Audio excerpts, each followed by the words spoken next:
I hope that I can inspire people to do what they love and to lead a creative life. Most of us have to go out and do work that we don't want to do. That's a shame, and I hope that we can move to a world that that's not the case. We've never had that in the world before, ever. No. So you could create your own vertical. You could do that. Yes, now, you could. And you could never do that before.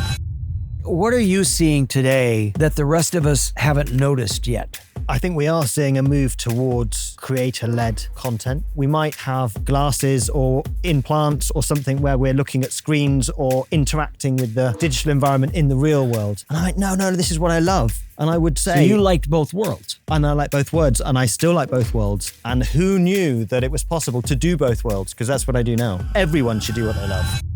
Massive growth in that market. And we're not seeing growth in TV and film, but we are seeing in content creation in the vertical space. Some of the best experiences in my life and the memories that I have are from being creative, being with human beings, creating stuff, making stuff, putting stuff out there to share. So I hope that I can inspire people to make their own stuff, to be creative, to live their life and to live their dream, and not do it tomorrow, but do it today.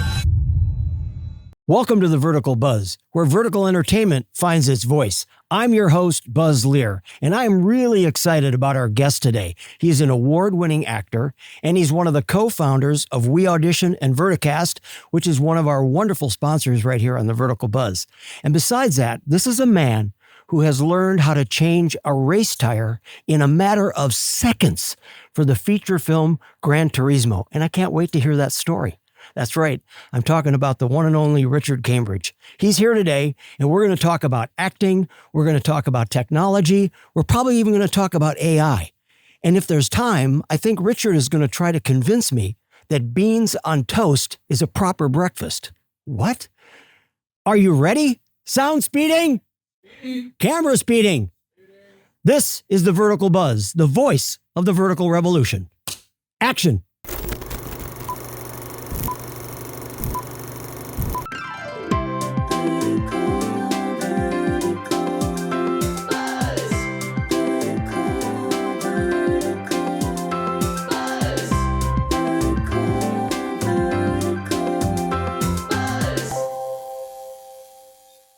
So I am so grateful that you're here. It's so great to have you. Thanks for having me. You know what? You're going to win the award for the longest commute to get to the show because you just came in yesterday from... I came in from Barbados, yeah. I've just been living there. We went there. I went there with the family for just a year.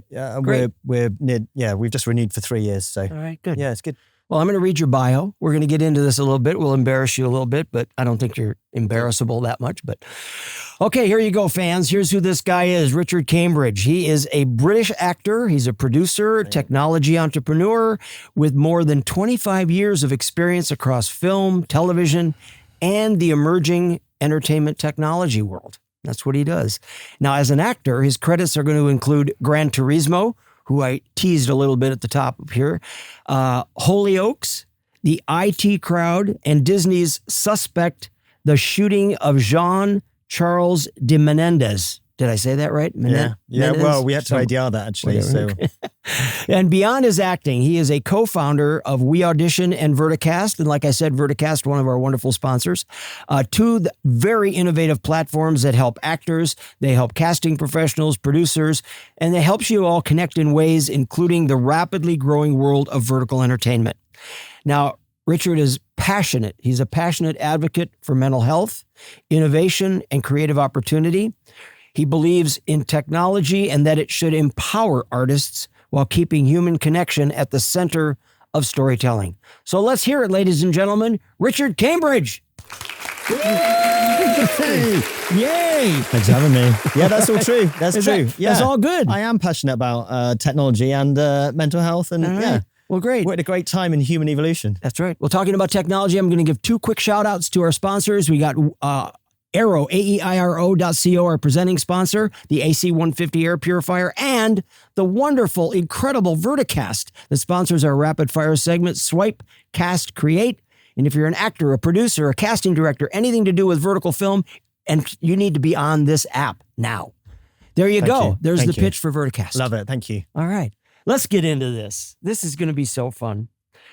I've got an opening question here for you because this is, and when I start preparing these episodes, there's certain things that kind of keep coming up, but with yours and learning about who Richard Cambridge was and understanding all this, one thing kept coming up, and what I wrote here is as I prepared for today, one pattern just kept jumping out throughout all my research and understanding who you are, and that is that you are it seems like you consistently are able to recognize where the industries are heading before most people do that. And is that an instinct? Is it a curiosity? I mean, is it, or have you developed some way of thinking that just helps you see around the corner? I mean, you're being very kind. Thank you. I don't know. I'm a weird place really between tech and acting. I've always been an actor since I was at school. I started doing professional acting. But as tech emerged and the internet started to become a thing, I started to really embrace that. And I've never had like a proper day job. I've always been an entrepreneur and done my own things and embraced technology and where that can lead me and how that can help us as creatives. And so, yeah, I suppose if I'm curious, you find out stuff new. But you seem to have been way ahead of the curve on several of the things. I mean, WeAudition, when that came into play, that something like that did not exist. And I know as an actor, when I discovered WeAudition, before I even knew you guys, it was like, oh my God, I don't have to go knock on a neighbor's door and say, here, come over and read for me. I mean, it was just instant gratification that, oh my God, I can do this all on my own now. I don't have to depend on other people. I know, that's changed so many people's lives. We hear all the time. Every week we have messages to say how it's changed people's lives and it's enabled them to live out of state, or it's just changed the way that they work, or it's saving relationships, we say, since 2015, because you don't ask your wife or your partner or your to read with you. No, and that's what's so cool about that evolved really because browser technology allowed the ability to do video chatting. Browser technology? Yeah, like, your Edge or whatever you had at the time, your Chrome browser enabled you to do video chatting. And I was really interested in that. And I was looking around for a project. Now, I just finished another project, which was a very early Netflix type thing. It didn't work. I had one film that smashed it and all the others were just diabolical, called Charge Play. That didn't work out. But that was just coming to an end when I met Darren. And we were talking about doing a new project.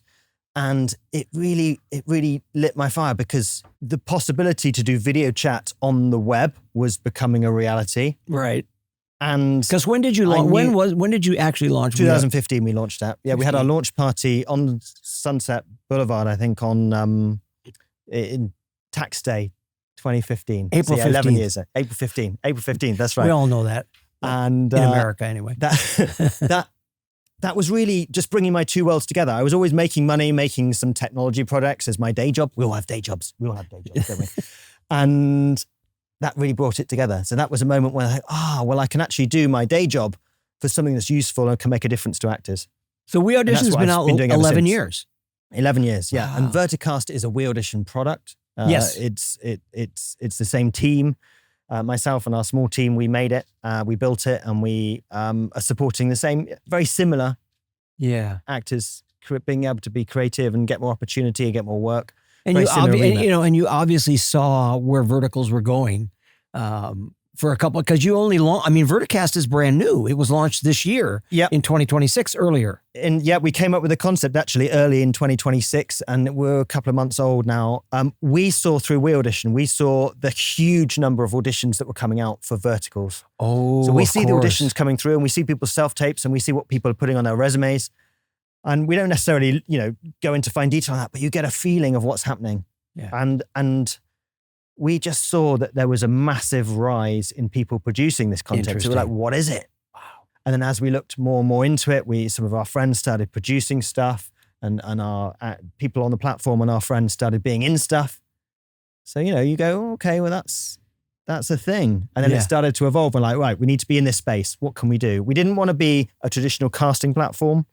We wanted to bring value and we wanted to give opportunity to actors. So we thought, and that probably took a year or so to come out with an idea that could be of value because we didn't want to copy everyone else. We don't copy people. We don't want to be these people. We want to come up with something that's useful, gives opportunity to actors. So we came up with this concept of Verticast, which is a couple of months old now and going really well.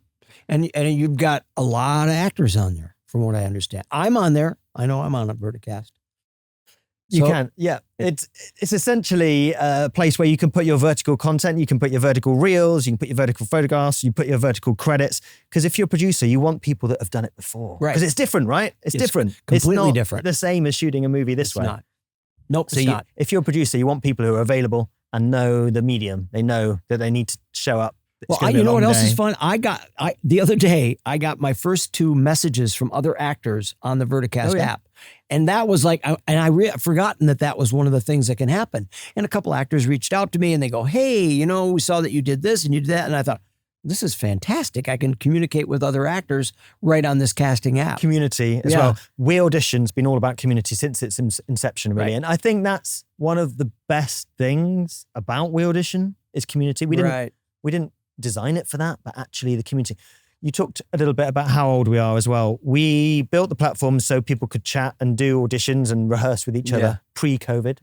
But during that time when people were locked in, I think they really embraced being able to connect with another human being online. Yeah. And when everyone was locked in, they were able to do that through WeAudition. So we had general meetings. We had huge success with people doing, rehearsing, reading, meeting other people on the platform. Yeah. So we were ahead of our time. Yeah, definitely. We were. All right. So let's back up a little bit here. And I got to ask you about your acting. Let's go into the acting career real quickly. Yeah. Let's go there. So what drew you actually to acting?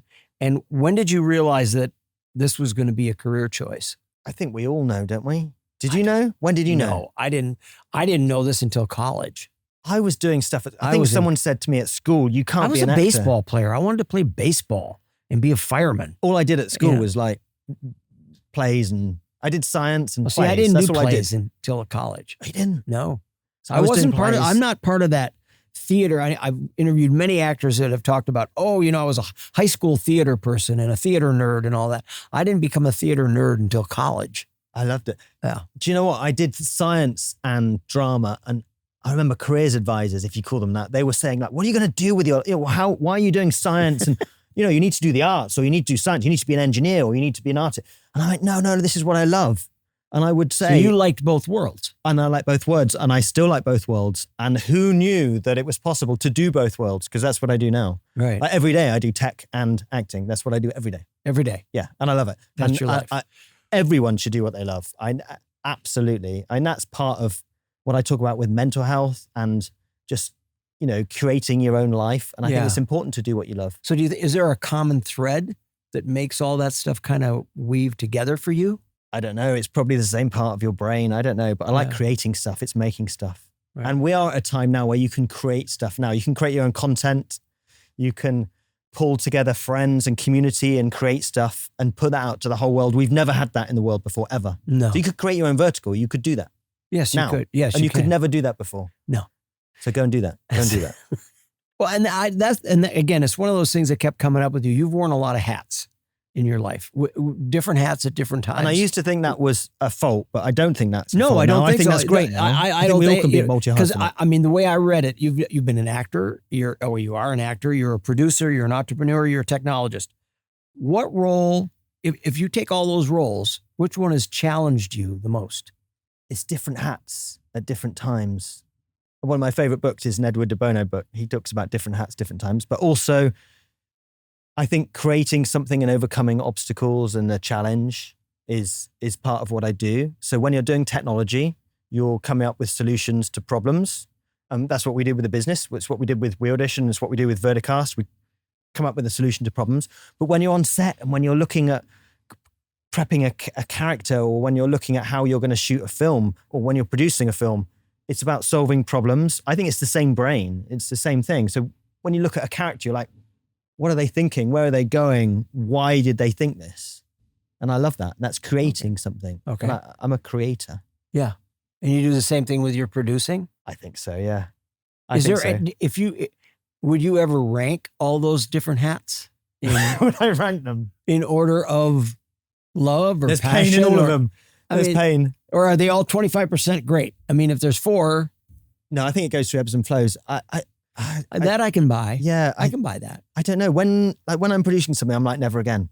In fact, when we're doing a big event, I'm like, never again. Yeah. And then you always come back to it. I think sometimes if you're doing a good part in a film, or if you're doing something, sometimes you're like, never again.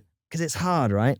Sometimes. Have you ever had that, when you don't know the line or you don't get what they are or who they are, and you've got to go on set and you've got to say lines that you don't believe or see. It's hard. In Vertical, with the scripts of Vertical, that happens all the time because you look at these scripts and go, what the hell? And you've got a script the day before or whatever, and they've changed it around and you're in a new location or whatever. Yeah.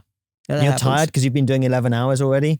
Okay. It's hard. So it's pretty much 25% each. Yeah, I don't know. We'll go there. I don't know. Which one of your kids do you like the best? There's no way. Yeah. You're not getting me to say that. Because no, it's the same. They're all the same.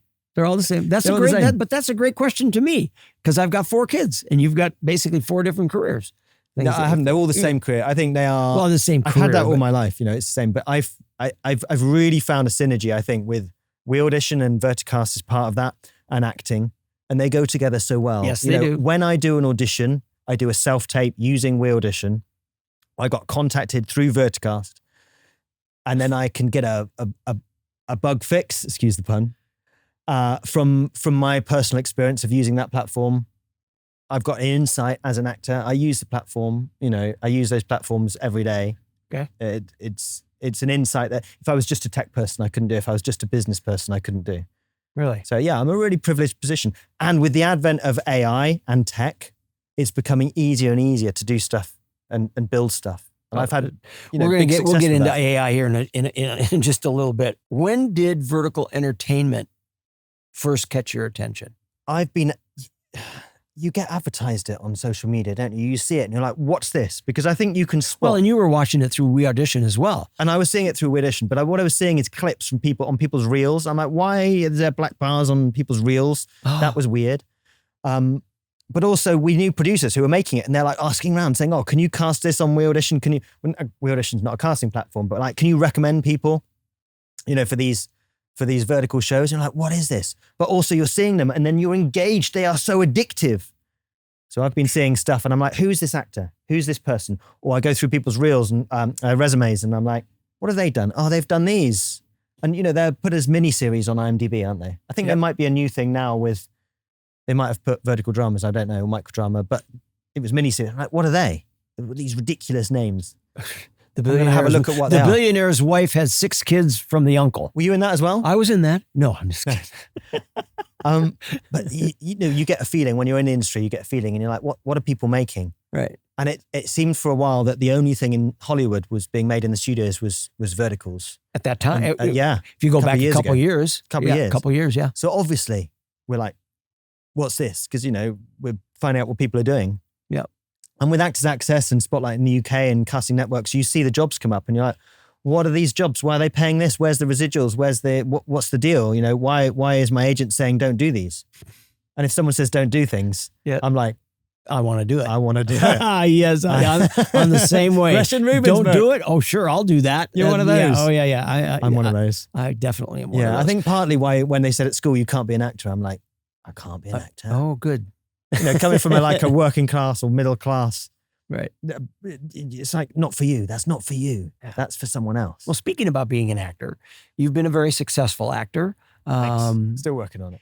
So, and you've done a fair amount of traditional film, not so much vertical.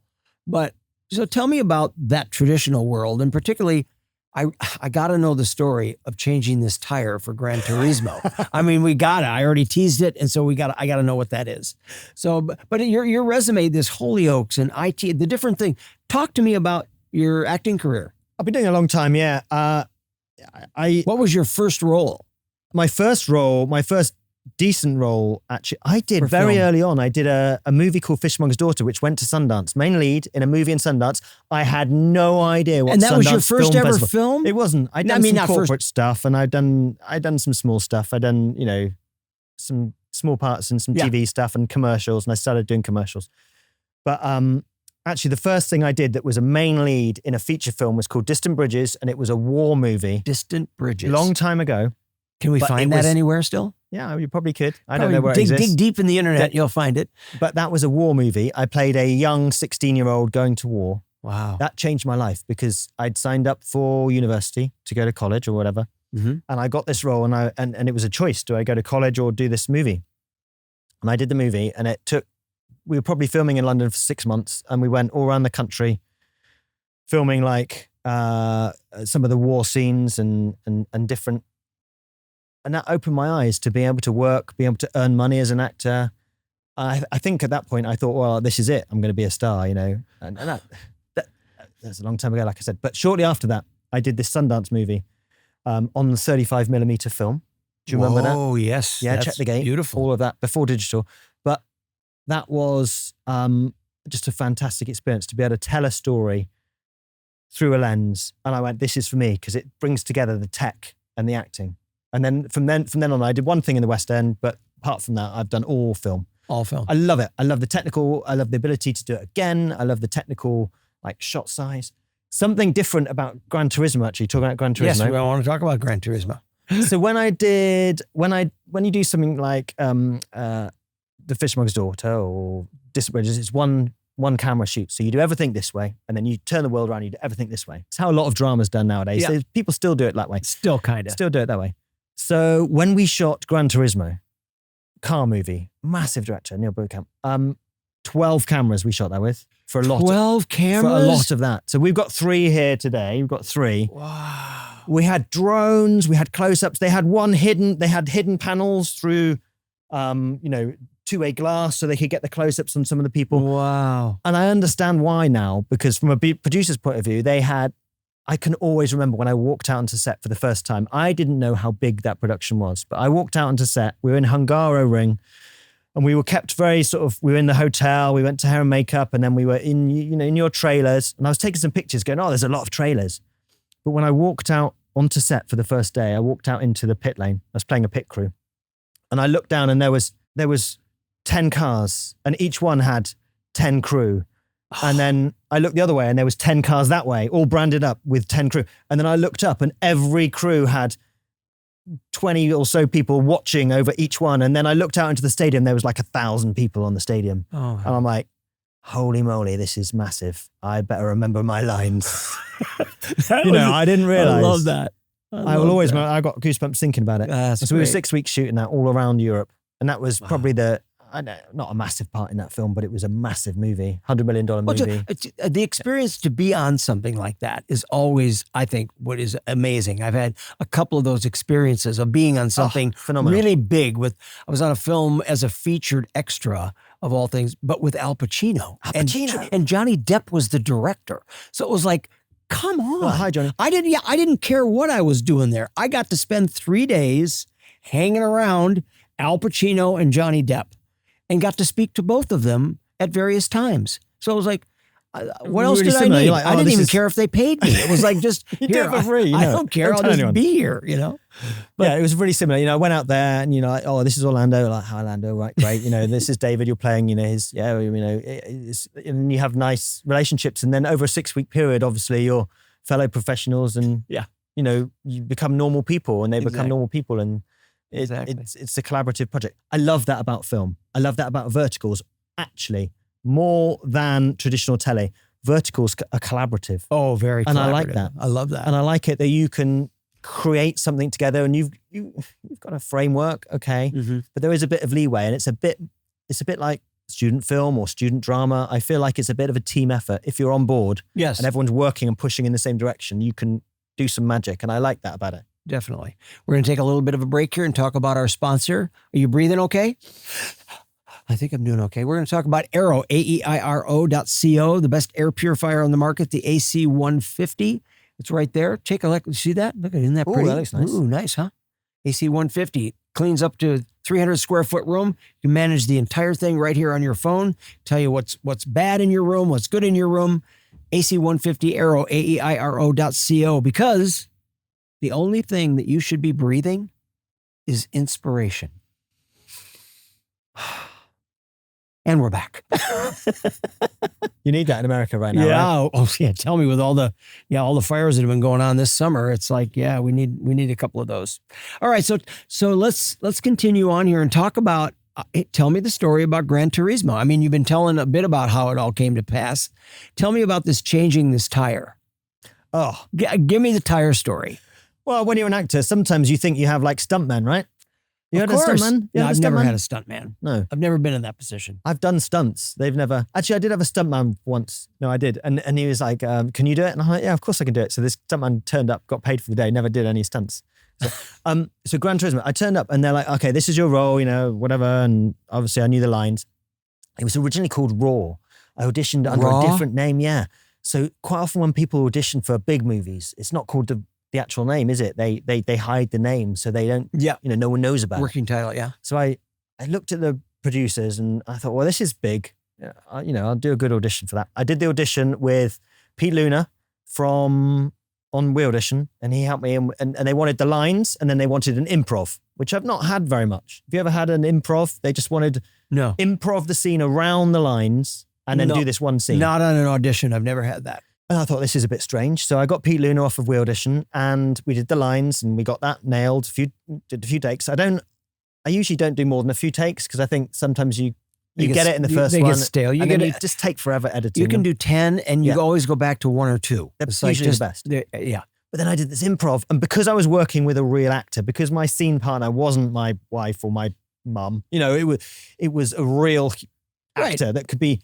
He gave me so much, and then we just riffed off this, and God, and I remember he gave me this name or whatever. Or we had this other member of the crew, and we just started talking about it, and then we started berating this other guy in the crew, and we just riffed on. And I thought that was great. We did it once. I thought that's great. That's an improv. Great. I'll send it off. And I shot it actually quite wide as well. I remember I shot the improv quite wide because I didn't know what we were going to do. Oh, right. And then I cropped in on the thing and delivered it, pan and tracked. So then I turned up on set, know my lines, had a few nice scenes with Orlando and David. And it was really, and I knew I was there for 6 weeks, which is really nice. So it's a nice gig. And then we were at the Nürburgring we started at in Germany. And they said, right, we're going to send you off for training. I'm like, sorry, training? Do I need training? Okay, well, so then I went down with Jamie Kenner, a great actor, Jamie Kenner. Jamie Kenner's like, I've been to RADA, I don't need to do training or whatever. Love Jamie, he's so funny. And we spent a long time training to take wheels off, so I can training to take wheels off of cars. Yeah, because that was my job. So his job was to plug the car in and make it go up and down. So his training was probably like half an hour. Jackman Jones. Yeah. Okay. My training took a long time, and probably for the next good few days, a week or so, I suppose. Every day I was going in training to take these wheels on and off. And I've got muscles now in my arms that I didn't know. So these guys that do it are big guys. Yeah. These wheels are heavy. And there's two types of, there's LMPT cars and there's GT cars. And the GT cars, 2 guys do every single wheel. It's not like Formula One. Oh, is Formula One, is there 1 guy per wheel? No, 3 guys per wheel. 3 guys per wheel? Yeah. Wow. But GT, there's 2 guys and they do the whole car. Oh, okay. And so we trained to do that. And it was hard work. So we had to do it over a number of days, and we did it on and on, again and again. We learned to do the 2 types of cars. And it's quite dangerous because when the cars are coming in, they're coming in quick, and then you've got to hit. And then not only did I have to learn that, but I had to learn to do it badly as well, because sometimes I did it right, and sometimes I had to pull the nut off and drop it. So I rehearsed that. So I can actually do it bad as well. So you've learned to do it good, and you learned to do it bad. Yeah, but I'm probably not at the 3-second mark. I'm probably at the 5 to 6, 7 second mark. But I mean, even that's good. Interesting. We did it in the Red Bull Ring in Austria. Oh my gosh. Yeah. Really nice. In the snow. In the snow. We did it. The movie's not in the snow. They CG'd some of that out. But we were in these really nice. Usually they're CGing snow in. Yeah, but it's snowed but this for real. is snow out. Okay, Red that's Bull Ring. interesting. A fantastic arena. If you ever go there, if you ever see any GT racing or Formula One, really great circuit, because the view, it's all like on a parabola. So you can see almost the whole circuit from the stadium. Really nice. We did that in the snow. Really nice warm outfit. Lovely. And then we went to Dubai. Same outfit. I have never been so hot in my life. And we were changing wheels. GT. Unsurprisingly, that didn't make it to the edit. Me changing the tires in Dubai. Did not even get it. It's not in the film? No, I did it probably about 8 times. Oh my God. Went to training and everything. They kept saying, go faster. I'm like, I'm going to faint. I remember feeling when you feel like you're going to faint. A little dizzy, yeah.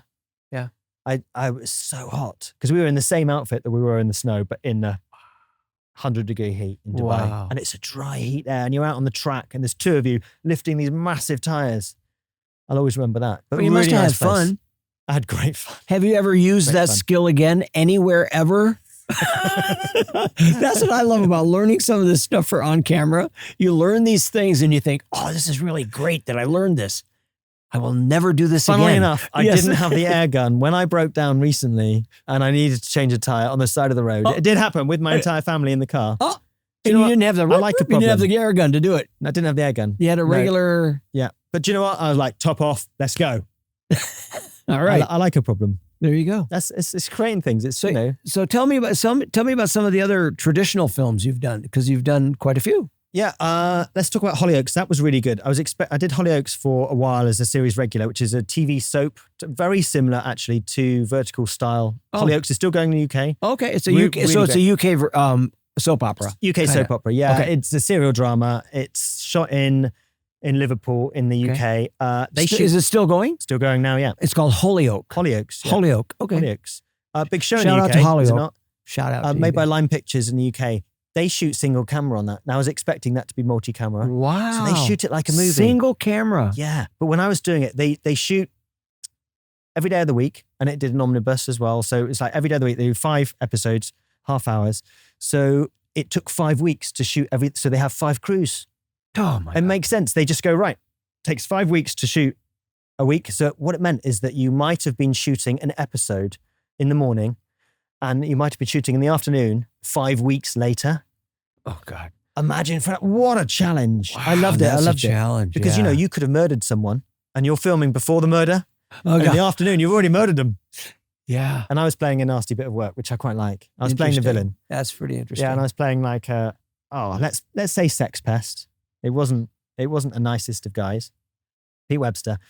But you know, there was instance where, you know, I've fallen out with this guy. I've accidentally, you know, been off with his girlfriend, or I've already haven't met his wife yet. Or yeah, and you're doing that in your mind. And we used to get these printed out scripts in different colors. It's all digital now. But yeah, I relish that because the piecing together of the role and where you are and the telling of the story, I love that. Wow. So that was a great experience. And then most recently I did a thing for Disney Plus, which was Paul Andrew Williams directed that for Disney Plus, and I was in a few episodes of that, recurring, playing a police constable. And that was a really nice story about a real story in the UK. A guy got shot on the tube. Which Is that unusual. out now? It's already been out, been and It's- gone, yeah. it's Yeah. been out, So, okay. yeah. I think it was maybe UK and Australia. I'm not sure if it came to America, but Okay. What other Really you have great. a project coming up at all? Do you have anything new? I do have something coming up, but I'm not sure if it's happening. As with everything, we don't know. Isn't it a shame? You do an audition, Yep. and you get even the yes, and you can't You still celebrate don't because know, it yeah, might you- be. and you can't talk about it. So Yeah, it's and then like- you get on set, and by that point you've prepped so much you can't really celebrate and then you do it, and then you don't even know if it's even if it's got distribution. I know. Oh So I no, think no! I just Listen, dulled I got down cast in. I was in a pilot for Warner Brothers that shot in Australia in the summer of 24. Have you seen it? No, it's never been sold. It's still not out. We're still all waiting, but we still can't talk about You it. still can't talk about it. Because still can't talk about it. That's 2 years ago. It's 2 years ago. We had that bit with Gran Turismo. It's like, oh my God. It's okay. difficult because you can't really celebrate, and you think, you know, you want a big win. One of my favorite moments, actually, I remember in my life, is when I heard I got Hollyoaks, because I knew that was a booking. I knew that I was going to be on the train like in 2 weeks' time. You know it's going to be on telly. Yes. When you're an actor, do you still get this? People say, "What have I seen you in?" All the time. All the time. And before Hollyoaks, That's usually say, the first question.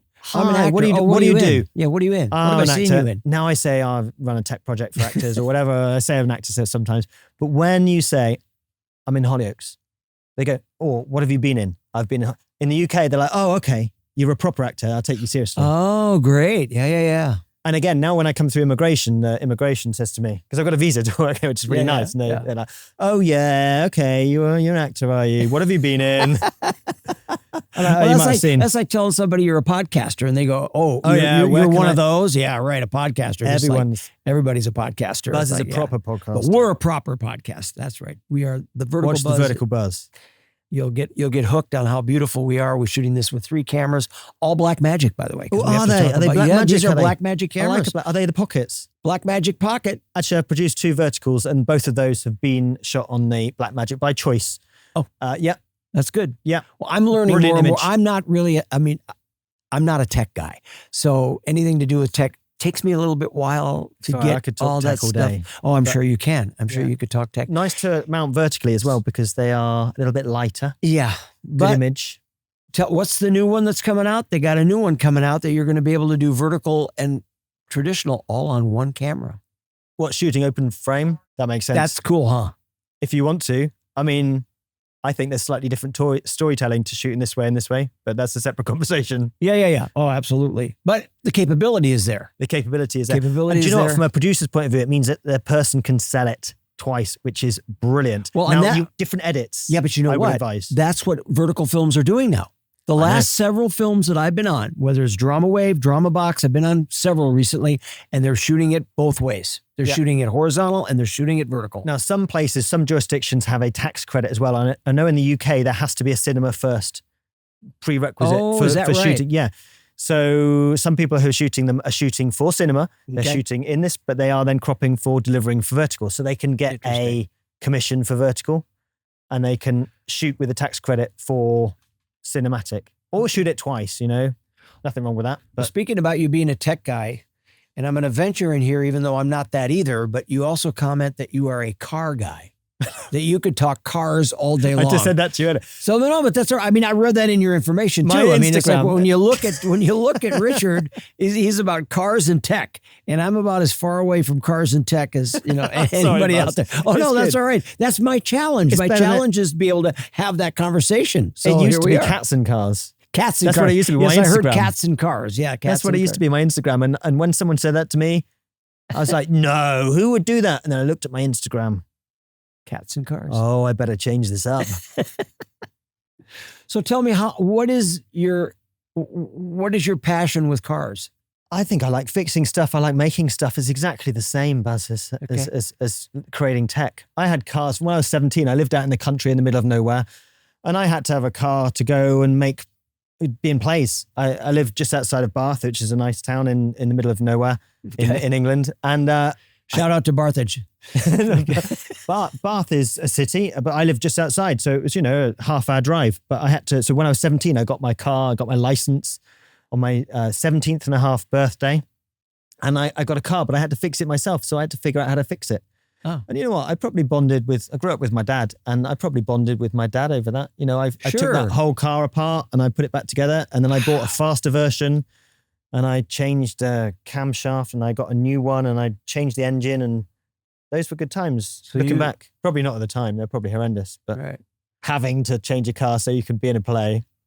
So I had I loads used of to cars travel over to the England days. quite a bit. You did? Yeah, back in my Whereabouts? business days, I spent a lot of time in Stoke on Trent Stoke. because I worked for a company called Wedgwood, which is a China company, dinnerware. Yes. They're Very popular in the Cotswolds, yes. very popular. And I ran a division of Wedgwood, which was called Johnson Brothers, which was the Queen's China. Very nice. With the owned- double glaze. Everything. Johnson Brothers was more porcelain. Or was it? A lot of Wedgwood is bone china and the higher end stuff. But so I used In to my go- house, we only have the... No. You only had the earthenware. They're probably all like here. You in only our had house. the exactly. So I want to talk about AI a little bit here with you. I want to know that, here's the question. Where should we draw the line between embracing AI and protecting performers? It's a difficult question, and it is a hot topic. It's a very hot topic. And you're the first guest that I'm actually going to talk to this about. We haven't really addressed AI. I am honored, And I Buzz, thought thank that you. if anybody could address it, it would be you. I'm in a strange position that I am an actor Yes. looking down the lens of the barrel of that gun with that. It's, potentially going to take jobs off of people. I'm looking at that. Mhm. But then I'm also a producer and a person who utilizes AI and has seen that grow from a tech point of view. And I've seen that grow, from the early days, when AI was not what it is now. Yep. How How do they live together? I think there is a human beings want to connect. And we've seen this with WeAudition. WeAudition connects humans as readers over the internet. Now we use technology to do that. We use various parts of AI to be able to do that and facilitate those connections. But at the heart of it is a human being connecting with another human being. Correct. When we watch the films, could you honestly exchange those human actors with AI actors? People are trying to do that at the moment. For auditioning. Could I do that? Yes, we technically could do that. We don't want to do that. That's what I meant. No. That would be the question. Yes, we could do that. You could. Yeah, I love WeAudition because I love connecting with that actor, and you go, this is really cool. And then you have that conversation. But then you have that relationship, yes. and you have that, and I go back to my same people, and I chat to them, and I tell them about what happened last time, and let's try it again one more time. Did you book it? Did you get it? Did you get it? All that you stuff. You could go for a drink with them, or you could meet up with them, or we do mixes around the world, and then people can meet up with their friends. Yeah. You can't do that with them. Yeah. But that's with verticals. It's quite a formulaic system, and people have been putting AI actors into there. So what is the difference in a scriptwriter having their script written by AI? Is that okay? What's the difference in a poster being made not by a graphic designer because the graphic designer is losing the job? At what point do you draw the line? And I think it has to be somewhere at human connection. Yes. Sets are going to be replaced by AI. They are. They are, and they're already doing it because it's so easy to do that. I'm definitely a fan of the hybrid model, just being able to use. If I'm going to blow up a building, I'm not going to go get a permit to blow up a building and get everybody involved. Environmentally, that's obnoxious. No, it's stupid. So I was just like, AI works in that situation. It does. Am I going to drive a car off a cliff like they did in Thelma and Louise, that famous car off the cliff? Well, how many takes did that take? How many cars did they have to go through? You wouldn't have to do that with AI. It's one time. But then you're taking stunt people's jobs away, and you are taking creatives and the set. You are taking camera people's jobs away doing that. That's just normal growth. So why are we holding on to our own jobs as the most special over everything? I don't know. Perhaps we are. Perhaps. But there is a special nuance when I go to the cinema or when I'm engaging very personally in my device and I'm watching a person break down or have a relationship or see the sparks of a new relationship with this romance or something on a device in my hand, in my home. There is a little bit of magic, and that human nuance is something we should hold on to. And I think there is going to be a hybrid whereby we see human performances that are augmented by AI. I can see that happening. I can see that. And I think that will happen. I think that's the future. But I hope that we're able to take a human performance with its good and bad. We don't want a perfect performance. We want we want to keep the human element at the center of storytelling. That's what we need to do. At least, and that's what I'm an advocate for, is keeping that human element as that story. And I hope we see that. And I think as productions become more cost effective, which they are trying to do, of course, we will see that. Now, there has been a really great breakthrough, and I don't remember the name of it. Maybe Darren, you could look it up. There's a movie they shot with Casey Affleck, which they shot entirely in a grey studio with blocks. Now, I think this is one of the futures of where we could do it. Is this a recent? Yes, recent. It's to do with Bitcoin or something. It's the search for Sachi or something. Satoshi. Finding Satoshi. Thank you. What's it called? Finding Satoshi. So there is Satoshi? There is a mythical creator of Bitcoin. Okay. And it's about the search for him. Now, they shot that in a grey studio, but the actors reported they thought it was like making a theatre show. So they were like on stage doing theatre? They were on stage, because if they were walking up a mountain, they'd be walking up a grey block. If they were in a grand environment, they might be standing on a little... Well, like you would do in a theatre, in a live show. Like in a live show. And they said the human connection was there, and they really relished the ability to take time and perfect those human moments. And this was with Casey Affleck? I believe so. Maybe I can clarify that. I don't think it's come out. But I can see the ability for that. As a producer with my producer hat on, I don't need to go out to Nepal to shoot that if I need to be on a mountain. But I can still have my stars in a studio with Crafty, with hair and makeup, turning up, going back to their homes. Now, I'm a family person. I like going back to my family at the end of the day. When you're on set, when you're out for 6 weeks, it's hard. It's hard. And it's very hard. I said to you earlier, sometimes when you're like, this is the last one, it's hard, or never again. But when you're creating art, you go through this, you start off thinking you're amazing. I sometimes think I'm amazing. And then you go through a whole period of, I'm really not amazing. This is the worst thing. I need to give up. This is the worst. Do you ever do this? You're like, I am the worst. Yeah.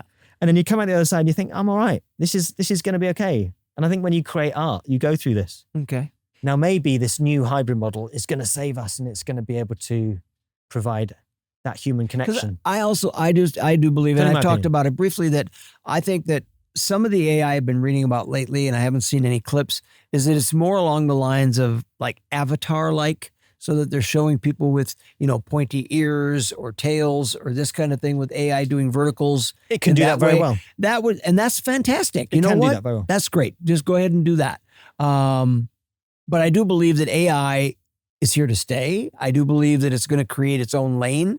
I don't think that the human element is going to go away. I think that everybody is so excited about this shiny new penny called AI that they're taking their eye off the ball. And I think that some of it is going to come back. I think it's like, it needs a correction. It's like AI, okay, we're going to all do AI. And then it's like, oh no, we need to come back to the middle here and do that. At least that's the feeling I hope get. that it empowers people to be able to create stuff. I couldn't do a car explosion movie if I was producing that myself, unless I had a big budget to do that. But if I was producing stuff for my own Instagram or my own audience, I would empower people to go and create stuff themselves. I think it's just, it's so rewarding, not only for your professional self, but it's rewarding internally for your mental health. You'd be able to create something and make something. Have you literally created anything like that on AI? Like a car explosion or thing? Not a car explosion, but I've experimented with it, and it's very powerful and it's very good. Really? But is it hard? No. That's part of it's very easy. Okay. But if people can create their own content and they can do it on a level where a team of 50 people in Hollywood can do it, well, that means that the individual has the ability to create their own artwork and their own content. Right. And it will mean that production crews are going to shrink down. And that is happening, certainly in Hollywood. And certainly I'm seeing that in the UK. Yeah. Those production crews are getting smaller. And Vertical has been part of that. A vertical crew is smaller, isn't it? I'd say about 13 people in the stuff I've shot for Real Short. It's been 13 people. Well, but I'll tell you, some of them have gotten pretty big. Yeah. I mean, some of these crews are pretty big. Multiple camera as well, though. Multiple cameras. Yeah. Most of the time it's at least two cameras. Yes, at least two. I don't know that I've done more than maybe one or two where they've had a third camera, but that's more like a guy like doing some like a roaming, stand-up roaming type stuff versus But the crews are not 50 people or 100 people. No, or it's certainly not 12 big. cameras like Gran Turismo with 1,000 extras. Yeah, that's pretty crazy. But I think that's where we're going to start seeing the rise of the independent creator. Yes. And I think as actors, we can do that. You can approach a brand and create your own content. You could create stuff with your friends. And I hope Verticast can do that. We're seeing a huge number of people messaging each other within Verticast and I love that. And becoming part of a community as well. And you said yourself you've had some messages. I've had messages. Of course, there's producers and stuff casting stuff, and they're looking for people to be in their films. But I think we are going to see a rise of people creating their own content, and they should. Yeah. And it's very rewarding to do that. Well, and the other not expensive. And the other thing about the AI, we're still on AI for a little bit here. It seems to me that the bigger platforms, the drama boxes and the Flare Flows and the Real Shorts, those are the guys that have done more AI than the independents. Like if you look at Share TV or VU or Moopix or any of the newer platforms that are coming out that are more Western platforms versus the Asian market platforms, they're not doing much. They're doing hybrid. If they're doing anything, they're going to do some hybrid, but they're still sticking with action filming. We're in an experimentation time at the moment. We're in a time when people are experimenting at the moment, and that's for great. sure. And if they've got a format that works with the paywall, they're going to see if that works for less dollar. And I think that's what they're doing. But we had an announcement this week with Netflix saying over 300 shows have had AI shots in there. I saw that article. Now we can't tell. No one knew about that. No. So that's already part of the workflow process. But again, that's a hybrid way of doing it. What they're saying, it's not like the entire film. Yes. Are they saying the whole show? No, we're saying just a part of it. Like you said, explosions. Yes, but also part of the workflow. So the file management can be done by a computer way better than a human. Way better. Yeah, and you've got certain things, even the servers, the backups, all of that technical stuff that needs to be done on a big show, yes. A huge volume. AI is very good at doing that. Let's call that just computers. It's good at doing it. Yeah. Computers are better at humans than doing that. Yeah. Well, and it's listen, the economy of that is crazy. It's going to save so much money. I mean, maybe if I talk about that, if I was going to go blow up a building, would you have any idea what that would cost me to do that in real time? I'd get a quote from my stunt guys, and I'd get a price, and I'd say do that was too expensive. Do you have any idea what that would be? I mean, Or what would it be on AI to blow up a building? If I wanted to blow up a building. Cents on the dollar. Nothing. Okay. Nothing. And it would probably be better anyway. And you might have an ability to iterate on it. If you were creating an animation, if you like, do you remember something like an animation, Wall-E or something like that? Yeah. You do care about that thing. So we do know that computers are able to create characters that we care about. Of course. You know, if we look at any cartoon, they're not human beings, but they do have emotions and can follow a story. Right. So that's already happening. It's just now they look like us. So I think a lot of actors are very scared by that. And I think what we should be doing is embracing it as a tool. If I want to put together some furniture, I could use a screwdriver or I could use an electric screwdriver. I do see it as part of the toolkit. And I think actors is acting as a profession is going to change. And it's, unfortunately for some people, it is going to take away those massive, huge paying jobs. But I think it's going to change into more of content creation. And for the better or for the worse, I don't know. For some people, it might be better. For some people, it might be worse. I guess we're going to find out. I guess we're going to find out. But I'm here for the journey and I like it. And I will always support the human connection. And opportunity for actors is what we're about with WeAudition and with VertiCast, creating opportunity for actors to work creatively, meet with other creatives and create awesome work. Okay. I love it. It's important. It's important for the human spirit and it's important for our mental health. 100%. You know what we're going to do? We are going to be jumping into rapid fire. We're going to get on to rapid fire. I've heard about the rapid fire. I've heard about rapid fire. And you know what I'm going to do with rapid fire? I am going to turn over the intro to rapid fire to Richard Cambridge. Aye. I want you to look in that camera and tell us who rapid fire is sponsored by. Right there. This is the rapid fire round on the Vertical Buzz, sponsored by Verticast. Swipe, cast, create at Verticast app. There you go, guys. Available on the App Store, the iOS App Store, and now on Android as well. There you go, guys. If you're an actor, if you're a creator, if you're any kind of anything to do with vertical filmmaking, entertainment, anywhere in that world, get on Verticast. Swipe, cast, create. All right. Are you ready? Thanks, bud. Are you ready for Born this? ready. Okay. Yeah. I know you were. All right. Let's, I'm going to give you a little warm-up question here. Coffee or tea?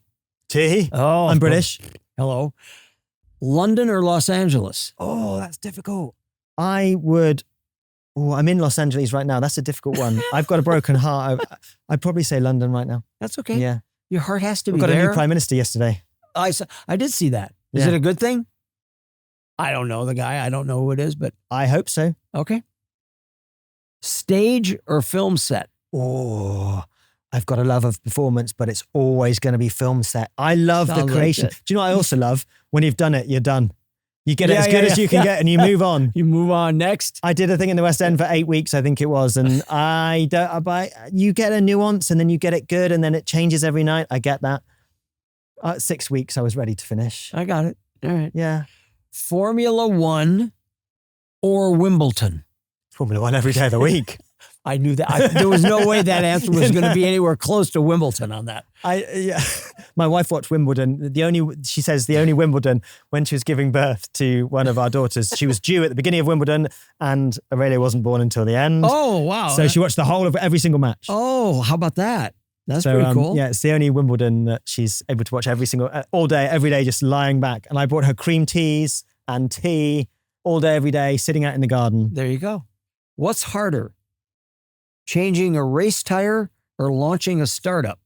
Oh. They are both hard. Changing a race tire only takes 5 seconds. A startup takes forever. There you go. Good one. Always in progress. One technology that will completely change filmmaking in the next 5 years.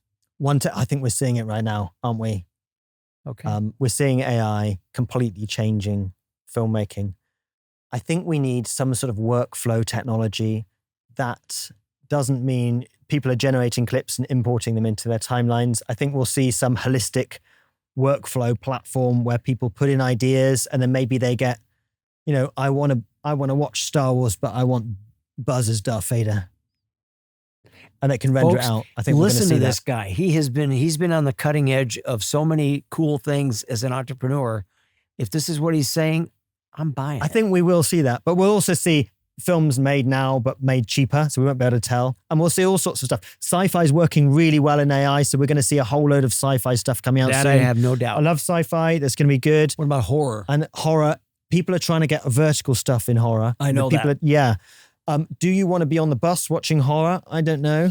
I think there is a market at the moment for, the major market for verticals at the moment is a female skew, an older skew, because that's what's been hitting. They've been able to embrace and take those romance stories and build a community and a love for it. Whether we're going to see that same audience watch horror, I doubt it. So they're going to try and bring in new people.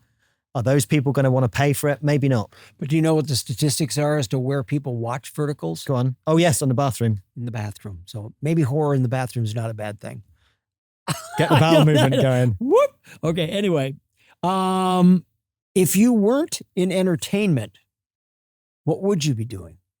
Oh, I'd be building stuff, I think. Yeah. Okay. I might be a car guy. Okay. No, I'd be building stuff. I'd probably be doing architecture.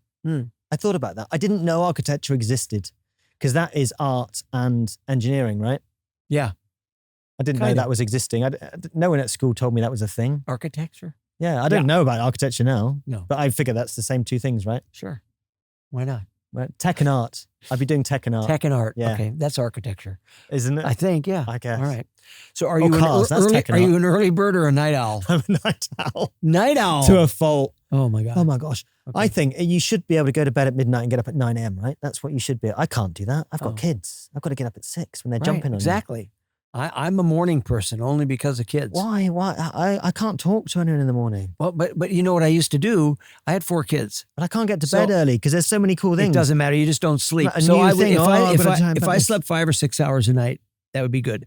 I used to make sure that I got up no later than like 5 so that it would give me that hour of my own time at the time to read a newspaper, which we don't read anymore. I read it all online. But that would be my coffee, because I'm not a tea guy. So it would be coffee, newspaper, 1 hour of my own time, and then I was ready to go. That is beautiful. But that was why I started getting up. I have been doing this. I hate it. 5 a.m. club. I've been getting up 5:30, 5 a.m., going to the gym, coming back on my own, having 10 minutes before everyone gets up. I've been doing that. Now, that's the best. I've been doing that every other day now for probably 6-8 months. I hate it. You hate it? I want to be in bed at 1-2 o'clock in the morning and then getting up when I want to get up, but that's not feasible. You got a family. I don't hate much. No, I'm joking. I'm joking. I don't hate it, but I've seen the results. All right. Beach vacation or a mountain getaway? I love both of them. I love the snow. We've had really nice success doing stuff at WeAudition in the snow at Sundance, but I'd say beach. I live right next to the beach. I live 5 minutes from the beach now. I can go in that clear ocean. All right. I love it. What's one word that best describes the future of vertical entertainment? Paywall. Ooh, I think it's evolved. Let's talk about the paywall really briefly. All right, we'll talk about the paywall briefly. Because I think... I'm not a big fan of the paywall. I'm not a fan, but I'm a fan as a producer because it gets things made and it gets things... I get it. It's completely changed how things have been made. I'd rather have a subscription and just be able to watch the whole thing. Yes, but you don't know you want the subscription until you've seen it, right? So the whole point in the paywall is you watch the show and then you can't help but pay, right? Right. So it's completely changed. And then people are watching things in smaller segments. Yes. In the bathroom. They don't know that they want that show. So the way you would make a cinema show is completely different. I'm writing some stuff at the moment, or kind of dabbling in writing some stuff.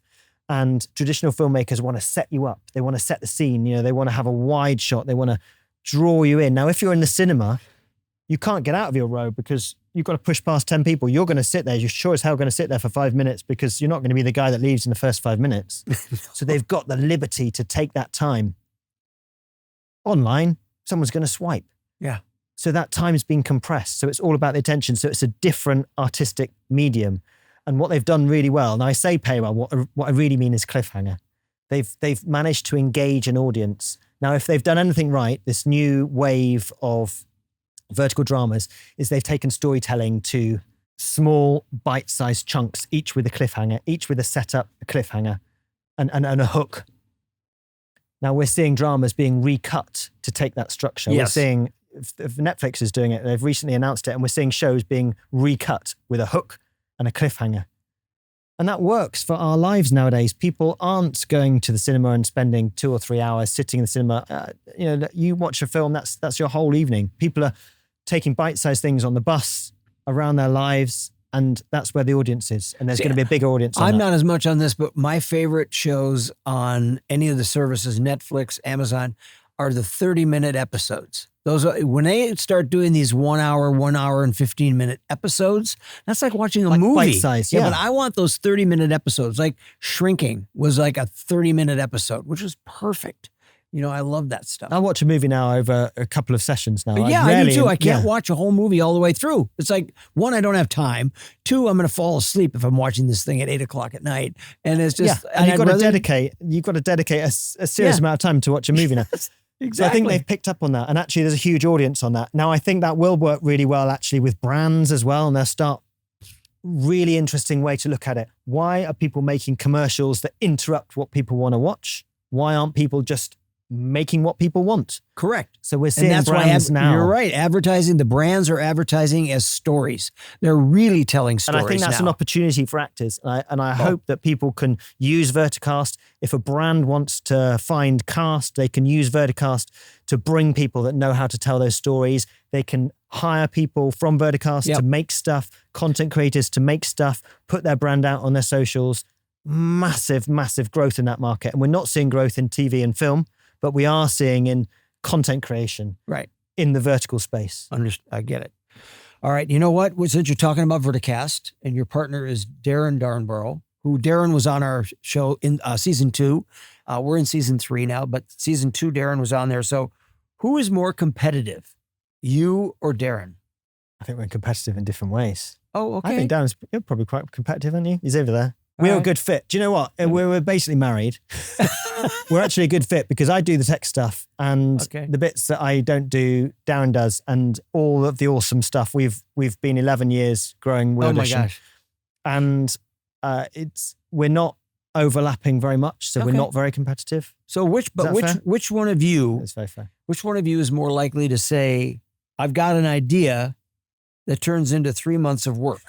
You or Darren? This happened in Sundance because we've been talking about an idea for something in the vertical space for a year, probably. We were all 2025. We were like, what can we do in the vertical space? We didn't want to do an app. We didn't want to be producing stuff particularly. We nearly went down that route. We didn't want to be a casting platform, but we thought that Verticast, we could be a space where people could put their profile out, engage with each other. Producers could hire people rather than just a normal submission site. So I think one of us came up with the idea. Now, I'll tell you one big idea we had. We were talking about Cannes Film Festival many years ago with WeAudition. And I don't know, probably things were going bad or we just had, and I was like, let's make some memories. Let's go big. And so we were just looking for a little house to do. And I was like, let's go make some memories. Yeah. And I think the business was going well. So we had some money in the bank. So we just decided to hire the biggest house that we could find in Cannes and pay for it and just invite all our friends. And and it was a whole evening of just riffing. We were just on video chat riffing about what could we do? What would you want? If you were an actor going, what would you want? Well, I want Getty photographer. Right, we're going to get a Getty photographer to be there with us. Let's have them. I want a publicist. Right, let's hire a publicist. We're going to get them to come. We'd want all the stars that are going to be future stars of tomorrow. Right, let's get everyone we know that we think's a superstar or really nice to hang out with. We'll invite them and we'll pay for them to come and hang out with us. And we'll have the best week ever. And we'll just get invited to all the events. We'll go to all the premieres. We'll tell them what we know and they can tell us what they know.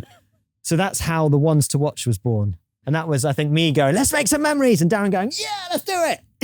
So we do that to each other. And I think Verticast was born a bit like that as well. Let's do something. And it took a while to get a nuance. All right.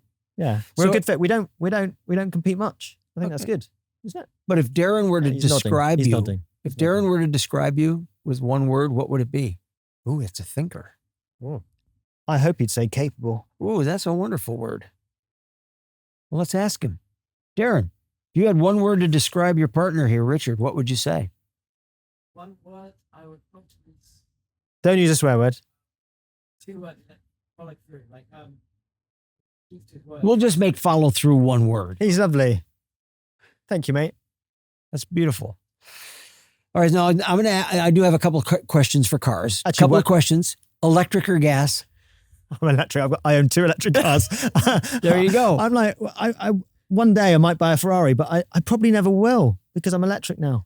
You're electric. And there's no I'm electric electric. I've got Ferrari. a Tesla and an MG, and I love them both. And they're Okay. nearly as good as each other. All right. Well, that's But good. I love the sound of a you engine. you like it? Oh, I who love doesn't like the sound of an engine? Yeah. Oh, yeah. Well, You said you weren't a car guy. I'm not a car guy, but I like the sound of an engine. What I don't like the sound of is a Harley Davidson. It drives me nuts. It's like fingernails on a blackboard. I don't know what it is about the sound of a Harley. I love a It's just bike. so- I never had a fishmonger's daughter. I was riding like a big Harley, so I did my test for that. The one that Wow. went to Sundance. But no, I never got a bike. Never did it. I always wanted to, but never went down that All right. route. Well, Death. one Too scared of final answer. One final question here for rapid fire. Beans on toast. Explain. That is a full meal. There's 2 parts of the protein there. There is the grains and the beans. If you're a vegan, they match. That is a full, complete protein. That is an entire meal. Beans, and is it a proper breakfast or is this any time? No, beans on toast would be an evening light meal, a snack, maybe a lunch. Okay. It could be breakfast. You probably have it with eggs for breakfast. Oh, okay. So beans in a tin. Yeah, that is a... Those are, in all my that years is a of complete traveling over protein. to London and doing my yearly trek up to Wedgwood, there were 2 things that always drove me a little bit nuts with the Brits. One was trying to tell me to eat bangers and mash, and the other was trying to Sausages. convince me that cricket was a real sport. Cricket is a real sport. I see, and I just pushed another nerve right What's here. with I this did- baseball? Listen, I went to a cricket match once and I left after the first day, but apparently it lasted that same match a couple of days. Yes, it does. A test would take a couple of days. Well, I went to a basketball match, and I don't think that there was much basketball happening. There was loads of other things happening. Oh, it's a show. There was not much Basketball's an basketball. event. No, it's an event. It's the same thing with cricket. Okay. It's a social event. Same So- with the rowing. Okay. All right. You go there for the chat There you go. and a cricket clap. There you go. There's a cricket clap? Yeah. What is a cricket clap? Oh, you don't want to be too fast with a clap. That's a cricket clap? Yeah. You hearing Someone's that, out. guys? That's a cricket clap. Yeah. All right, I could do it. All right, there we have it. There is Verticast sponsored Rapid Fire on the Vertical Buzz. Sorry, I wasn't very rapid. We don't need to be rapid. It's just called Rapid Fire, but it's much more fun when you get to have some interaction with some of the questions. So there you go. One more time, give that Verticast one more shout out right there. This is the rapid fire section sponsored by Verticast. Swipe, create. Swipe, cast, create. Yeah. Same thing. All right, there you go. What are you seeing today in, we could even use the whole world of entertainment. What are you seeing today that the rest of us haven't noticed yet? Is there anything in particular in entertainment or in vertical entertainment? I think we are seeing a move towards creator-led content, and we've started to see it already. We are starting to see things move from the screen in our living rooms onto other devices as well. Now, I've got wearables. A couple of the guys did these headset things, like Meta did a Quest and headsets. They didn't really work because it was a very solitary experience. But we've started to see wearables as already. So the glasses by Ray-Ban, Meta have got them as well now. So we're going to start to see a move away from our phones and entertainment in our environments. Wow. So if we're looking at the future, not now, but we might be not having our devices necessarily on us. Now we have a screen in our pocket. We might have glasses or implants or something where we're looking at screens or interacting with the digital environment in the real world. So we're starting to see those two come together. That's very interesting. I did I've been a host or a guest host anyway on QVC for a long time. Dan did that. Yeah, I know he did. We talked about that. But I'm still a guest host from time to time. I go on there. But then What do you sell? What? What do you sell? Oh, it just depends on what they. The last thing I did purifiers? on there was RCA, hearing aids. Yep. What? Yes, I did Pardon? hearing aids for RCA. They came out with a hearing aid about a year ago. I did that I don't know, 4, 5, 6 episodes of that when I Nice. would go back to Philadelphia. But I did one, but also TikTok live Yep. shopping is also Massive. is going to be so I wanted to try that. So about a year and a half ago, I accepted a couple of jobs around here in LA to do TikTok live selling because I thought, well, this will be fun. what I discovered was, one, it is faster than anything I'd ever done on QVC, because the audience is live, they're streaming, and they're only watching you for like a couple of minutes at a time. And then your audience changes. It was like crazy. My gigs would be like over 2 hours of talking on the air nonstop. With a script or just No products, script. There was some boards over there. There was a teleprompter, but you just had same products going round in rotation. Round and round. And so you had the same products. Same product. Well, one of the products that they gave me one day were these glasses, was these sunglasses that connected to my phone, so that then I had my whole screen of my phone was here. Yes. And I could click Netflix and watch Netflix on these glasses.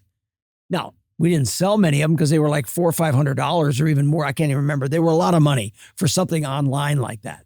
But I just remember the experience of seeing that in like that wide format. And I'm like, wow, this is pretty wild to sit there and watch a movie with your glasses on. We're early in it still. And I think it's going to become part of our environment. But this idea that we're on our phones we're going to start to lose those, I think. We're talking about in a long time, not next year. No.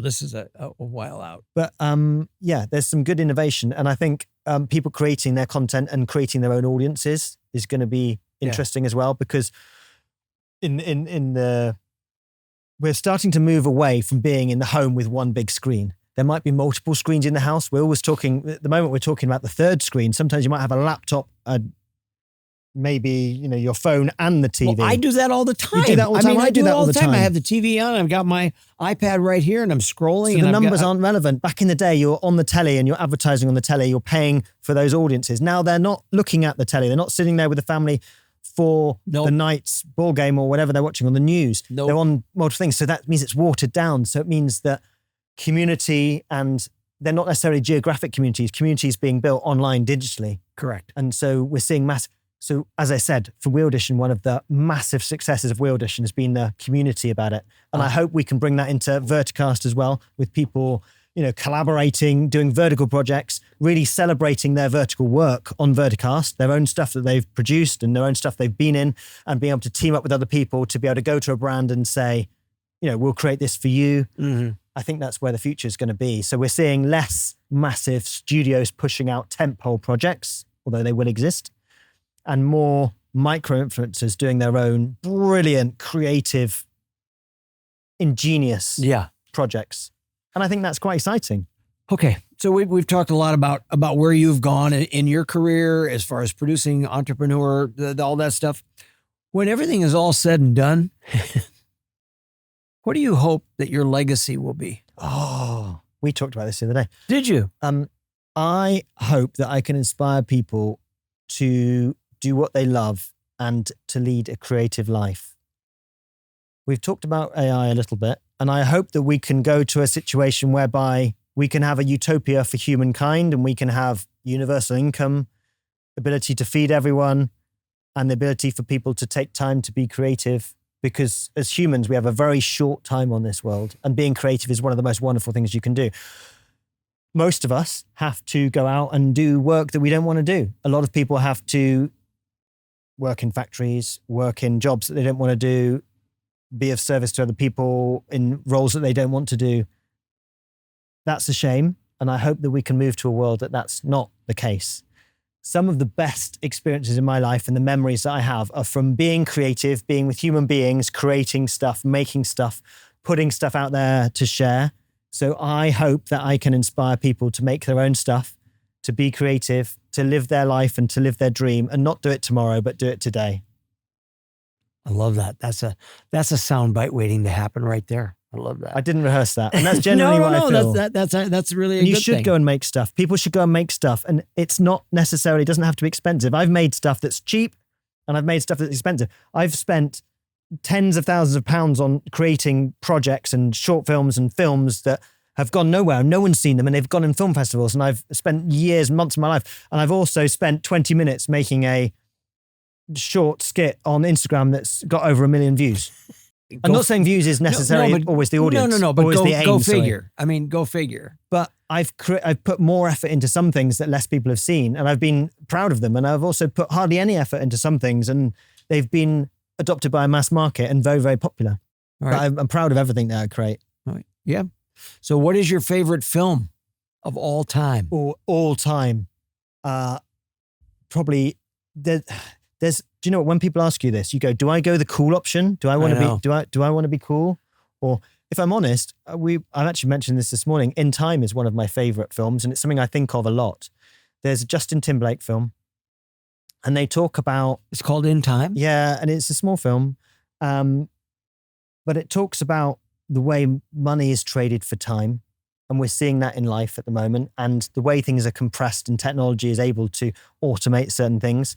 It's a very good movie. You should watch that. I also like The Sixth Day, one of my very favorite films. It's an Arnold Schwarzenegger, very underrated film, really good. That talks about cloning and human nature of if I clone myself and you see a clone of me, as far as you're concerned, it's exactly the same me. But what if when I was cloned, I'm actually still next door, but my clone walks out and talks to you, but next door, then I'm still me and I can see my clone, but then that clone there has to be killed. Well, do I transfer for you, I've just been cloned and transferred my being. But actually, for me as a person, my soul, or whatever, I don't believe in that, but if I did, that has to be killed. But as far as you're concerned, my clone is me still, and it acts and knows all my knowledge. It deals with that, and it does it in quite a good way. Better than it should be, that film. It's an Arnie film, and it was mass marketed. I like that one. Interesting. I also like Bugsy Malone, which is completely the other way. That's a Pies and 180. Face. That's like, yeah. Yeah, that's like musical theatre and drama and kids playing around and having fun. I like that too. How about your favorite director? Oh, I was lucky to work with Neil Blomkamp on Gran Turismo.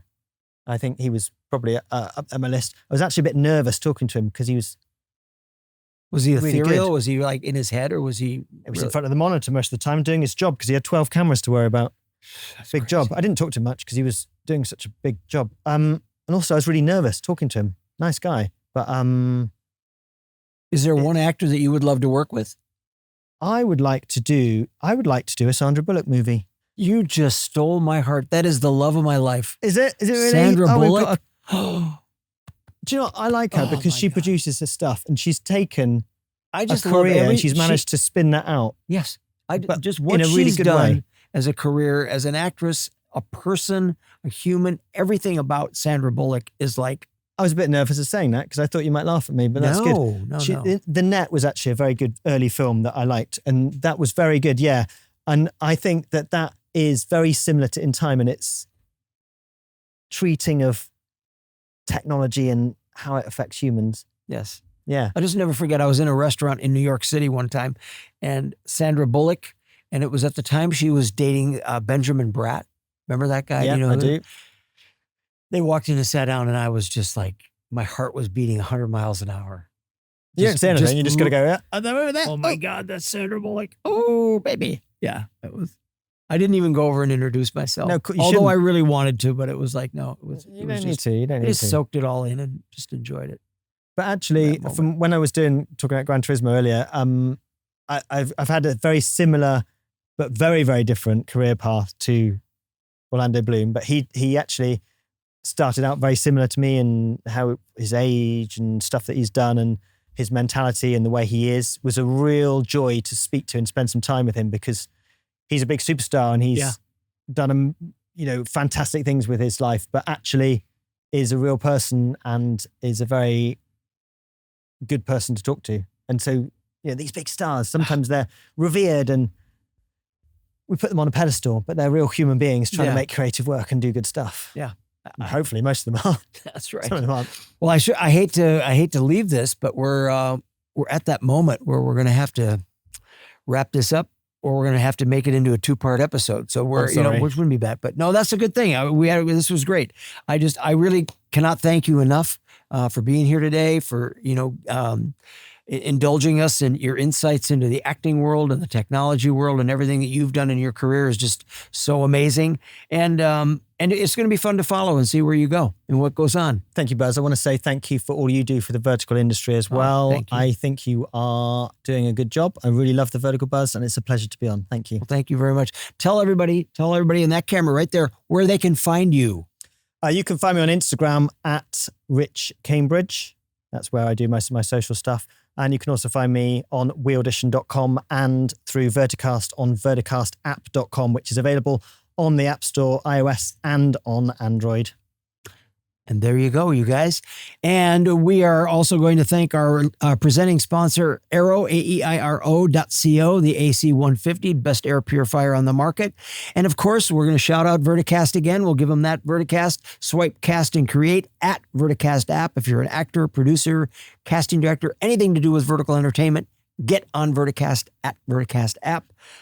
Big shout out to the Glendale Podcast Studio. These guys, Erica, Jason, our producers, doing such a great job. Our social media director, Anna, who does a great job day to day, keeping us out there with all the messages and the clips that are out there. And finally, just a real big thank you to all of you guys out there that listen and watch our show every week. Whether you're a first-time listener, that you've been watching us all along, this is still early in the vertical entertainment world. So make sure that you stick around. Make sure that you are following us. We can find us anywhere you see your podcast, whether it's on YouTube, Spotify, wherever you get it. Just make sure that you follow, subscribe, and rate us, and give us a review if you feel so involved that you want to do that. So I just can't thank you enough, and I thank you for everything that's gone on here. And as I always say at the end of the Vertical Buzz, the future of entertainment is in the palm of your hand. This has been the Vertical Buzz, the voice of the vertical revolution. Cut!